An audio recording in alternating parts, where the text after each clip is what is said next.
The military has been committed to water fluoridation for many years, and we know that tooth decay is a significant issue for our recruits when they come into the military. And in fact, a recent survey done in 2008 showed that over 42% of the recruits had tooth decay that was of a severity that they were non-worldwide deployable. So we know that this is a disease that we've got to prevent. And water fluoridation is one that has been proven over the past, 100 years as being very effective. So in World War II, dental decay was certainly an issue with their recruits and of the people they wanted that were drafted, and it ended up being the #1 reason of people being disqualified for being able to come into the military and serve. And as we talked earlier, it continues to be a problem with our recruits today. The Surgeon General's report on oral health came out in 2000, and it talked a lot about the importance of oral health and its relationship to systemic health and overall health. And I think a lot of people are aware of its relationship to diabetes. That's one of the ones that's been studied a lot, and also to cardiovascular disease. But I think even more importantly is just the basic functions of being able to eat, being able to speak properly, and to have a good self-image that you don't have a bunch of black spaces where you're supposed to have teeth.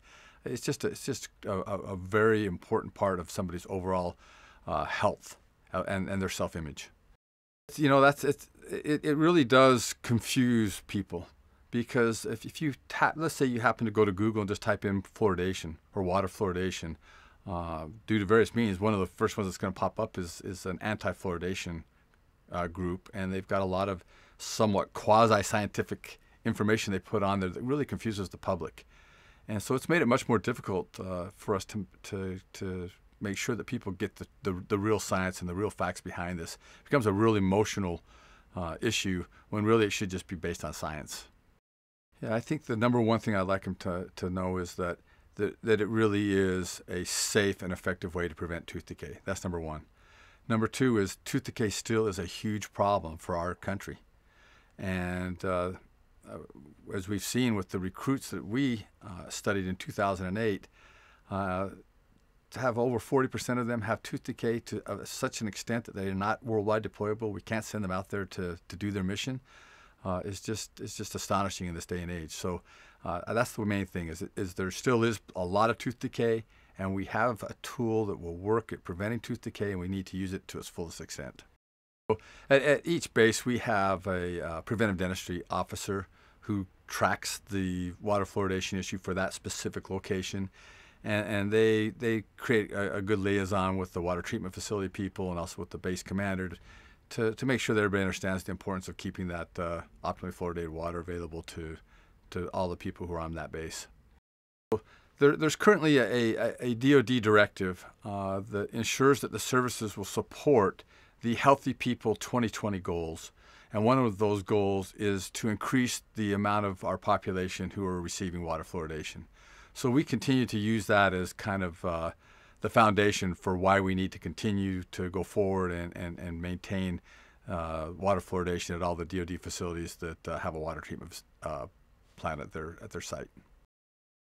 When parents ask me about fluoride, I start by telling them and explaining to them how individuals actually get cavities, because the effect of fluoride actually is in those areas that end up causing and developing cavities. How we get cavities is through an infection. There are a small group of bacteria that live in our mouths, and as these bacteria multiply, they produce acid in the mouth. And the acid is what ends up eroding or breaking down the enamel on the surfaces of our teeth. And the fluoride is helpful in 2 ways, is what I tell the parents. The first way is it actually decreases the amount of acid that's produced by this bacteria, and so it helps to prevent the breakdown of the enamel.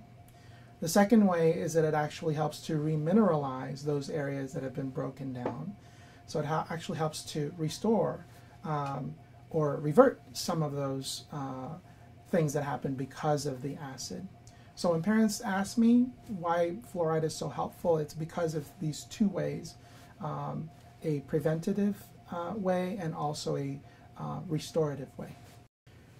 So the truth is that we really don't have enough pediatric dentists in the community.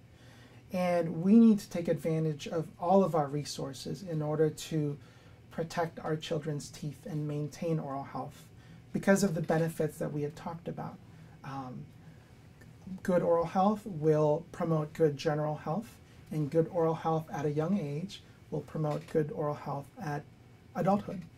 And fluoride, because of the benefits that we had talked about, both preventive benefits as well as restorative benefits, is really one of the cheapest and most effective ways of maintaining oral health.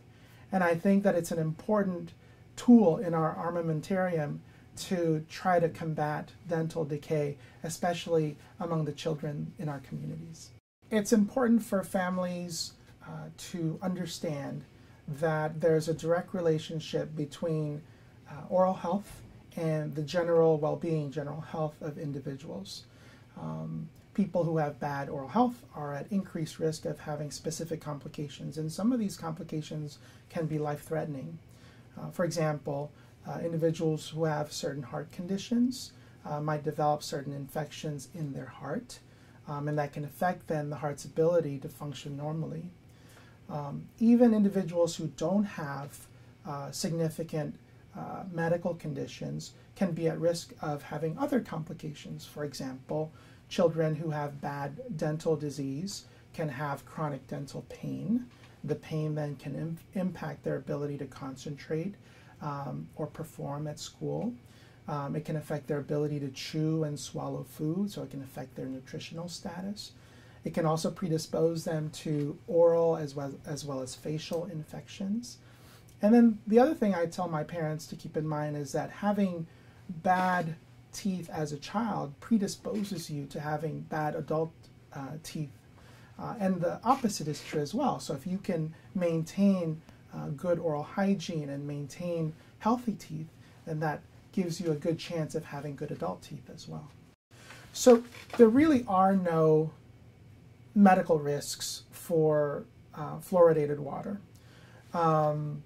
There is a condition called fluorosis. It's the medical term that we use to describe the clinical findings that we see with high levels of fluoride ingestion.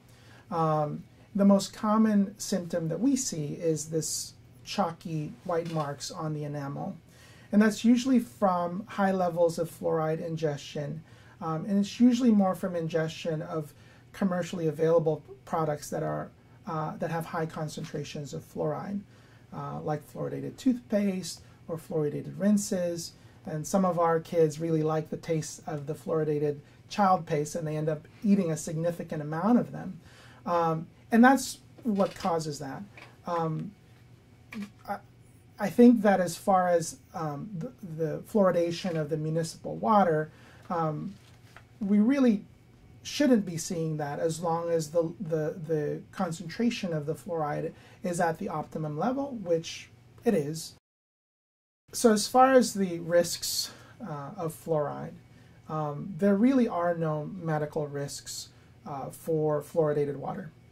There is a condition called fluorosis, which is the medical term that we use to describe the clinical findings that we see individuals who have high concentrations of fluoride ingestion.